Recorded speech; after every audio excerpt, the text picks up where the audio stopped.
Ketemu lagi kita pada pembelajaran seni budaya. Assalamualaikum warahmatullahi wabarakatuh. Kali ini merupakan pembelajaran yang ketiga,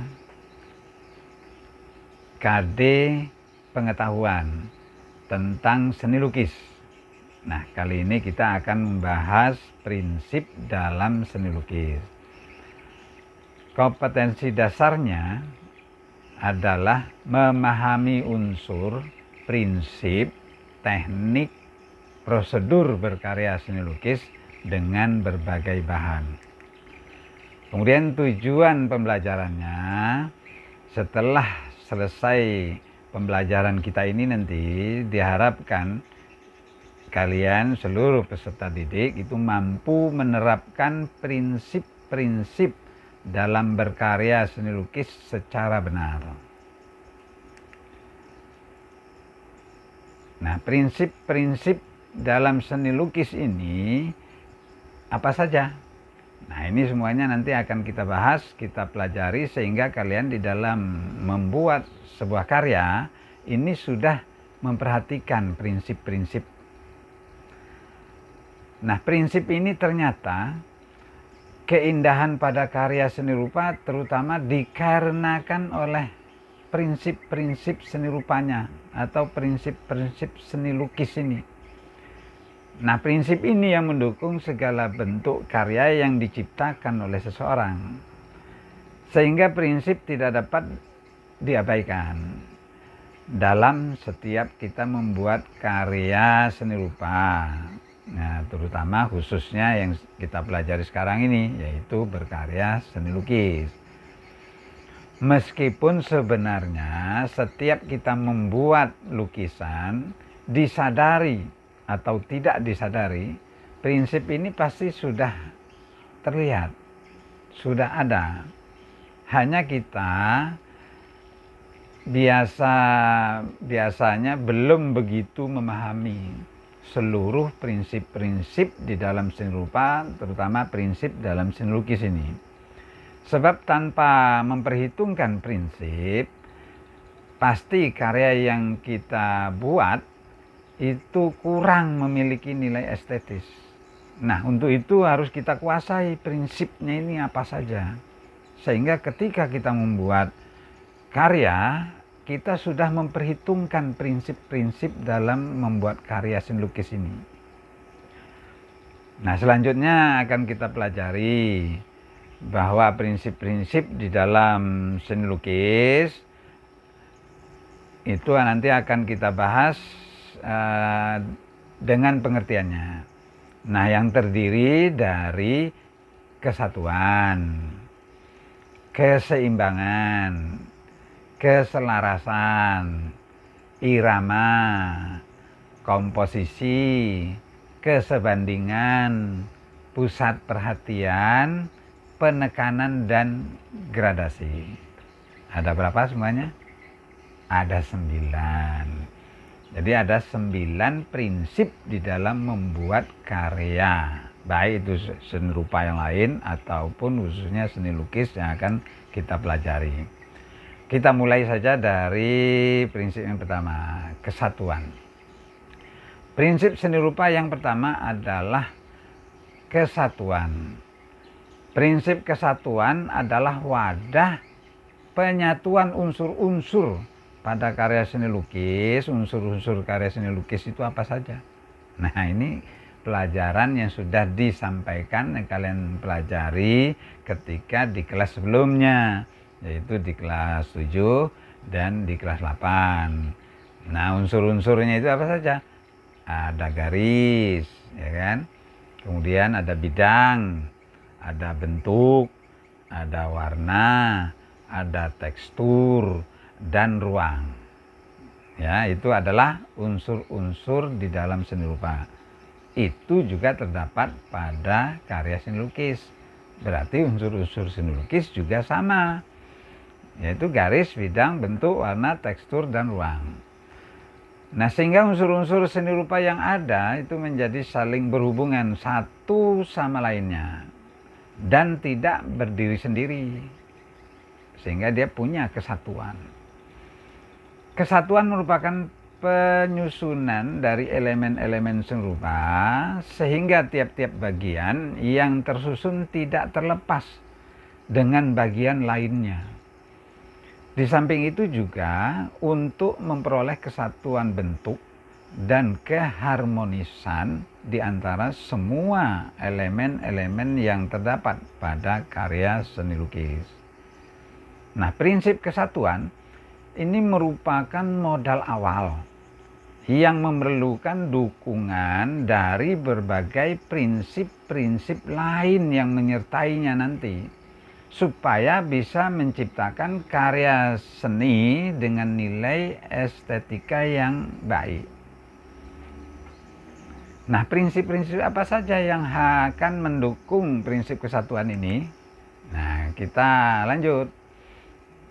Antara lain adalah prinsip keseimbangan.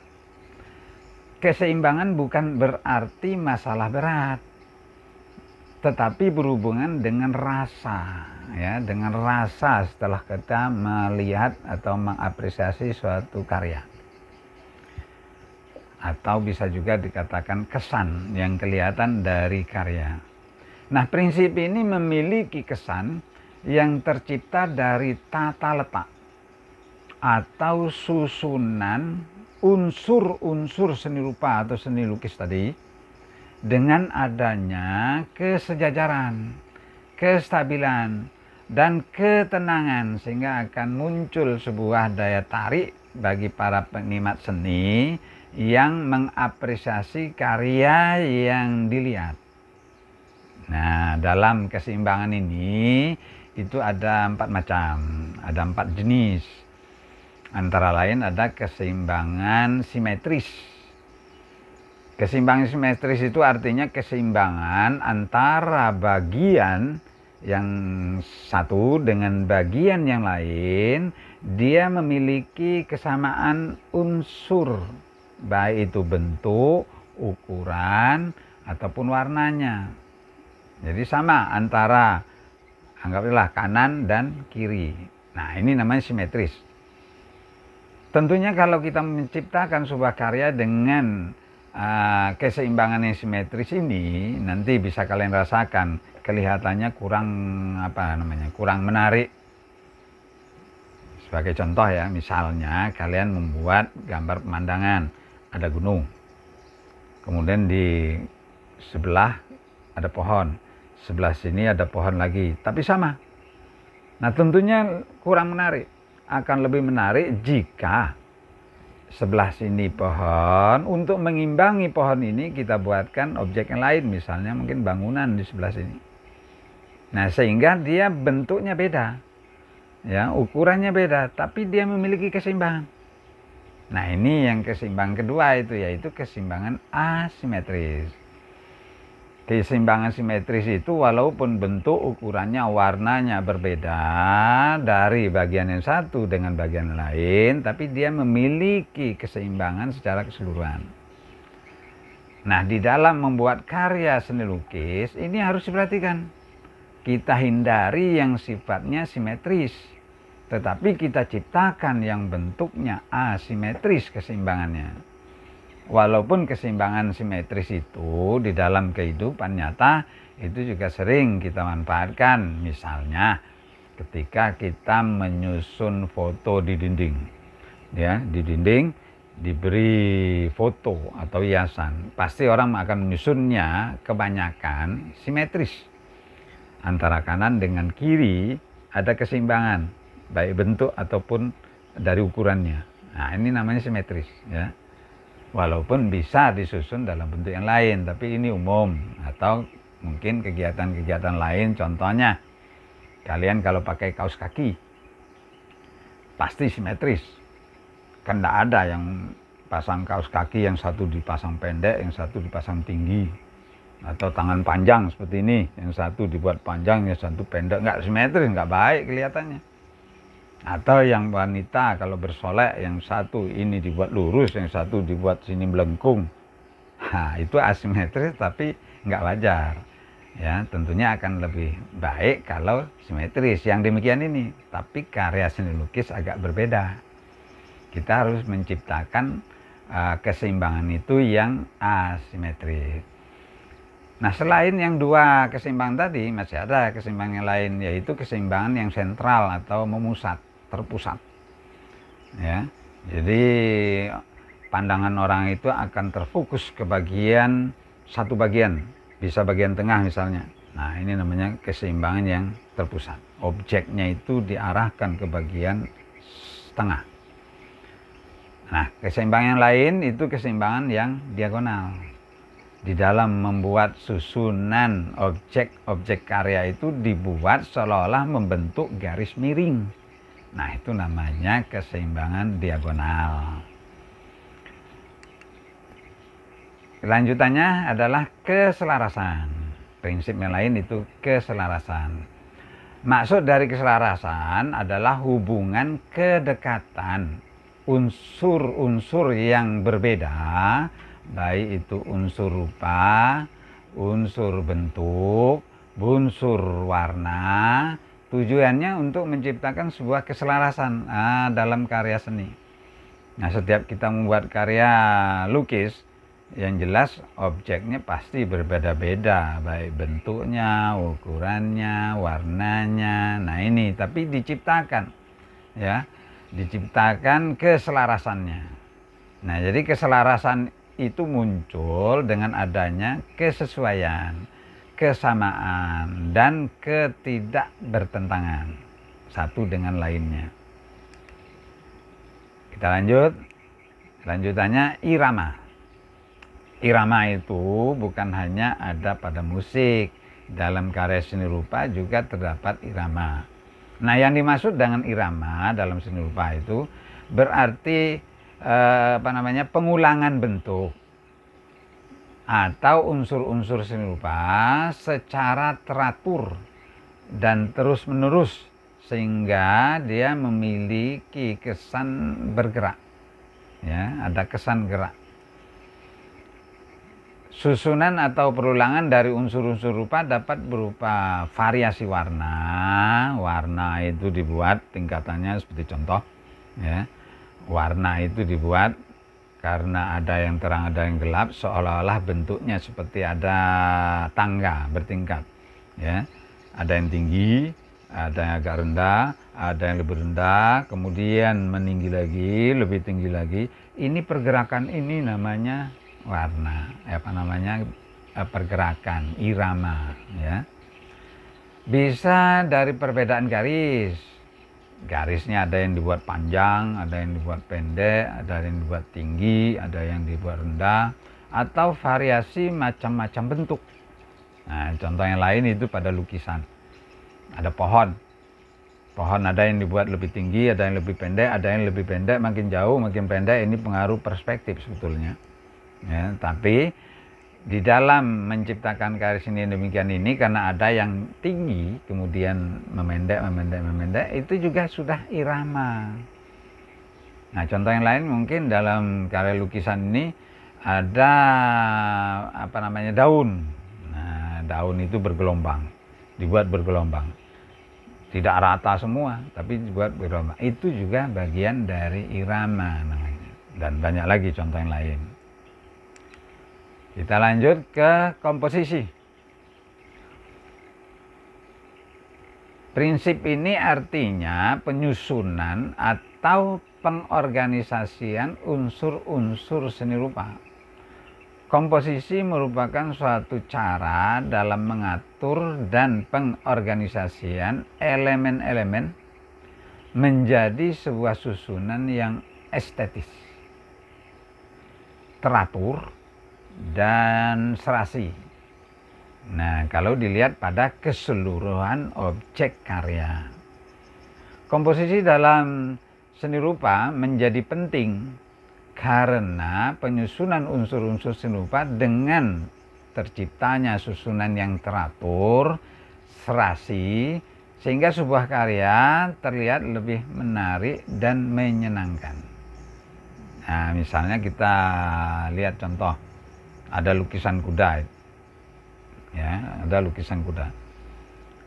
Tentunya lukisan kuda ini akan kelihatan komposisinya baik sekali. Dilihat secara keseluruhan. Di situ ada 8 kuda.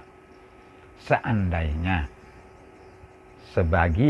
sebelah dari tengah ke sebelah kita hilangkan, tidak ada kudanya, tentunya kesannya komposisinya kurang baik.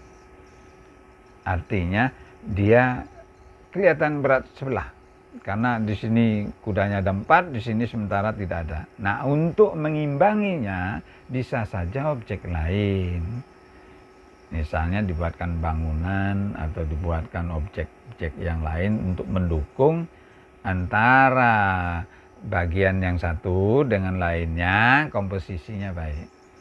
Ya. Nah, ini adalah komposisi, pengaturan. Kita lanjut ke sebandingan atau proporsi. Jadi kalau kita membuat karya yang harus memperhatikan betul kesebandingan atau proporsi ini, tentunya pada karya-karya yang alirannya realis, naturalis. Ya, kalau abstrak itu mungkin tidak begitu. Ini nggak ada proporsi ini. Ya, diabaikan proporsi ini.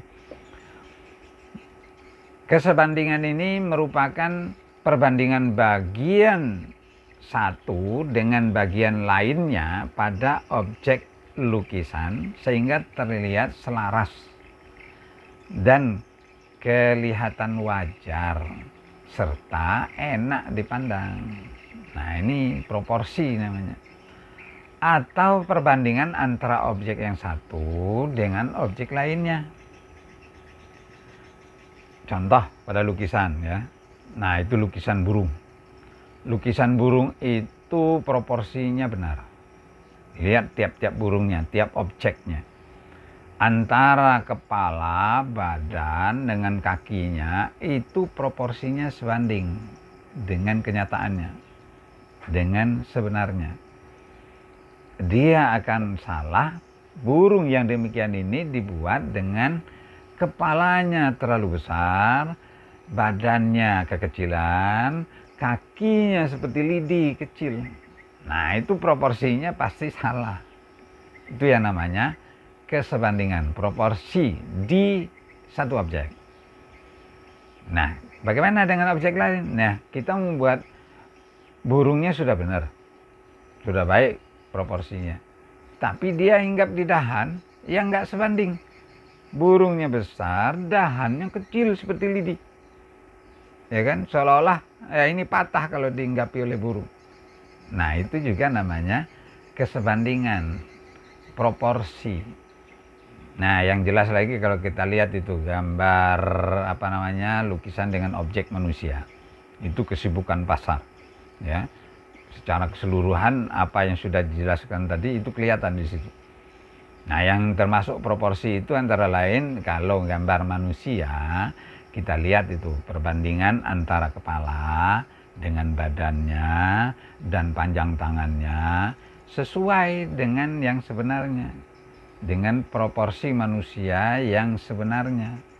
Jangan sampai salah, kita membuat proporsi manusia, kepalanya kebesaran, badannya kecil, tangannya terlalu panjang. Nah, itu juga salah proporsi namanya.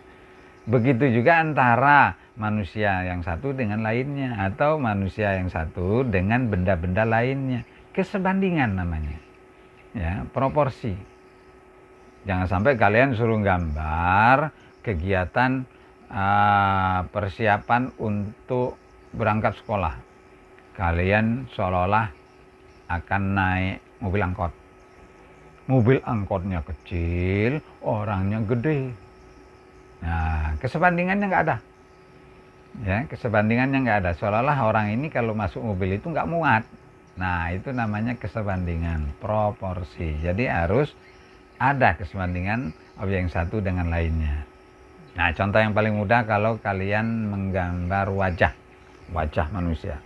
Ya, gambar wajah manusia ini harus lihat kesebandingannya antara mata hidung dan mulut, atau mungkin letak alisnya dengan matanya. Ini harus sebanding. Jangan sampai jarak mata dengan mata yang lain terlalu jauh. Nah, ya. Atau jarak mata dengan mulut terlalu jauh. Aneh kelihatannya. Kecuali kita membuat karya-karya yang lain seperti karikatur, itu nggak masalah karena ini diabaikan. Nah, itu antara lain yang disebut dengan kesebandingan atau proporsi. Kita lanjut.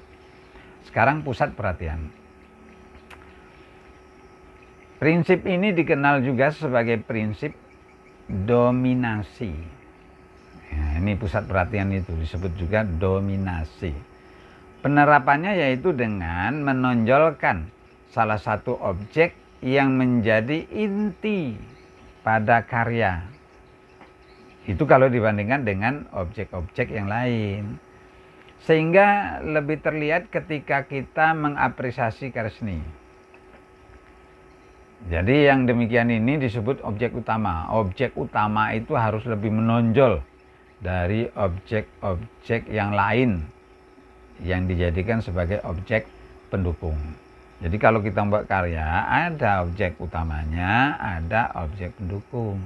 Nah, objek utama itu harus kelihatan lebih menonjol, baik dari ukurannya, dari segi detailnya, dari segi kejelasannya, dari warnanya, dan sebagainya. Nah, ini namanya pusat perhatian.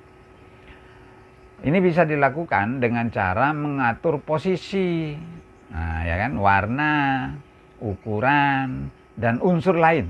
Objek utama harus lebih menonjol dari objek pendukungnya.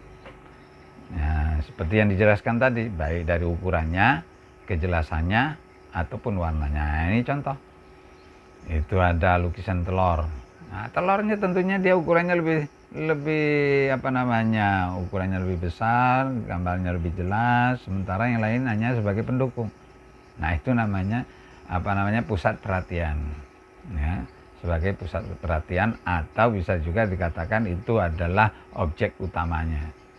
Nah, contoh yang lain itu dapat dilihat, ya, banyak itu contoh-contoh yang dapat kita nilai bahwa ada perbedaan antara objek utama dengan objek pendukung, nah, yang menjadi pusat perhatian. Kita lanjut pada penekanan. Penekanan ini adalah perbedaan mencolok pada elemen bentuk atau warna, bisa jadi ukurannya, yang menimbulkan kesan kontras sehingga karya seni menjadi lebih unik. Jadi kelihatan lebih unik, lebih menarik, dan tidak monoton atau tidak membosankan, istilah seninya itu. Dengan prinsip seni rupa ini, maka hasilnya karya seni akan terasa lebih berwarna dan menarik. Karena adanya pembeda pada karya itu tadi. Nah, contoh itu kita lihat dari susunan lingkaran-lingkaran yang warnanya hitam, tahu-tahu di tengah ada warna merah. Nah, ya, penekanannya pada warna merah itu menjadi pusat perhatian dia, ya. Nah, contoh yang lain itu susunan warna, ya. Nah, penekanannya tentunya pada warna-warna yang sifatnya kontras dengan warna lain. Nah, kita lihat juga pada pemandangan itu terjadi juga, ya, penekanannya tentunya pada objek-objek yang jelas. Kita lanjut. Nah, ini yang terakhir, yaitu tentang gradasi. Ya, gradasi. Prinsip seni rupa yang terakhir itu adalah gradasi. Yang dimaksud prinsip ini adalah prinsip penyusunan warna berdasarkan tingkat perbedaan susunan atau perubahan warna secara berangsur-angsur. Nah, ini namanya gradasi. Sehingga menimbulkan kesan pada karya kelihatan lebih hidup dan bermakna. Gradasi sering digunakan saat menciptakan gelap terang atau menciptakan ruang pada karya seni rupa dua dimensi umumnya. Nah, gradasi ini berperanan menghidupkan karya seni lukis. Jadi perbedaan sedikit demi sedikit dari warna itu namanya gradasi. Setiap kita menciptakan karya seni itu akan kelihatan lebih menarik dan wajar kelihatannya jika kita sudah menciptakan gradasi warna ini. Kita lihat contoh gradasi warna itu pada susunan warna. Dari merah ke kuning. Nah, dari percampurannya ada warna oranye. Dari merah ke biru. Dari percampurannya ada warna ungu. Ya. Nah, pada background lukisan, pada karya-karya lukisan yang lain, bisa kalian lihat semua lukisan yang tentunya aliran-aliran tertentu itu mengutamakan hal semacam ini supaya karya itu terkesan ada ruangnya, bentuknya kelihatan 3 dimensi. Nah, itu tentunya dari perubahan warna tadi, ada warna terang, ada warna gelap, jadi terang ke gelap itu berangsur. Nah, itu yang namanya gradasi. Nah, kalian nanti harus bisa menciptakan warna yang demikian ini, perubahannya dari sedikit demi sedikit. Nah, itu yang maksud dengan prinsip terakhir, yaitu gradasi. Demikian pembelajaran kita untuk pembelajaran ketiga ini tentang prinsip karya seni rupa atau karya seni lukis. Nah, prinsip-prinsip ini harus kalian terapkan di dalam membuat karya. Kalian gunakan, kalian pahami, kemudian digunakan sehingga karyamu nanti tentunya akan lebih indah, memenuhi syarat-syarat dalam keindahan. Nah, sebagai tugas pada pembelajaran ketiga ini, kalian gunakan salah satu dari lukisan yang telah kalian miliki. Pilih satu saja karya yang ada yang menurut kalian paling baik, paling menarik. Kemudian tulis prinsip-prinsip apa saja yang terdapat pada karya lukisan yang kalian miliki tersebut. Nah, ya, dilihat prinsip apa saja yang kelihatan. Nah, semua yang kita bicarakan tadi kan ada 9. Nah, prinsip apa saja yang kelihatan pada karya yang kalian pilih itu. Kemudian gunakan lembar Microsoft Word untuk melaksanakan tugas tersebut, kemudian ubah menjadi bentuk file PDF atau boleh juga lah JPG, ya, atau gambar. Lalu kalian upload pada lembaran forum yang diakhiri dengan klik kirim. Demikian. Assalamualaikum warahmatullahi wabarakatuh.